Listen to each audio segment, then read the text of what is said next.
সবার সামনে আমি গেলাম ধপাস করে পড়ে। এখানে গিয়ে আমি তো খুবই এক্সাইটেড যে আমি এটাতে চাপবো, ওটাতে চাপবো। কিন্তু আমি তো ভুলেই গেছি যে আমি আর বাচ্চা নই, আমি বড় হয়ে গেছি। এখানকার স্টাফদের ব্যবহার কিন্তু খুবই ভালো। দেখো এই গেলে উঠবে পুরো এই গেলে উঠবে।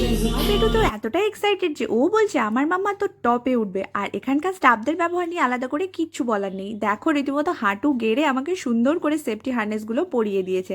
আর এখানে এই ধরনের জামা পরে আসাটা, মানে আমি ঠিক যেরকম জামা পরে গিয়েছি, এটা আমার সব থেকে বড় বোকামো হয়েছে। কারণ বাকি যেগুলো ছিল সেখানে আমার এই ড্রেসটা পরে ভীষণ প্রবলেম হয়েছে। এখানে সব থেকে ভালো অপশন হচ্ছে জিন্স আর টপ, যেটা আমি না পরে গিয়ে একদমই সব থেকে বড় ভুলটা করেছি। আর এই দেখো আমি তো এতটা এক্সাইটেড হয়ে গেছিলাম যে সেফটি হার্নেস না লাগিয়ে আমি উঠতে চলে যাচ্ছিলাম। তারপর আবার আমাকে সুন্দর করে সেফটি হার্নেসটা ওরা পরিয়ে দিয়েছে। আর এখান থেকে যতটা সোজা বলে মনে হচ্ছে এখানে ওঠাটা, ওখানে উঠতে গিয়ে কিন্তু ততটাই ভয় লাগছিল। ফার্স্ট 3টে সিঁড়ি তো আমি খুব সহজেই চেপে গেলাম, 4 নাম্বারটাতে উঠতেও আমার ভয় লাগছিল। আর কোনো রকমের টেনে টুনে আমি 5 নাম্বারটাতে উঠেছি, তাও চিৎকার করে ভয়।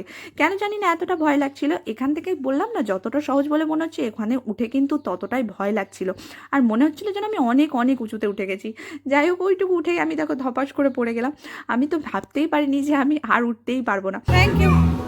হ্যাঁ হ্যাঁ, না না, ওটাতে চাপবো না, আমার ভয় লাগছে। আমি বড় হয়ে গেছি।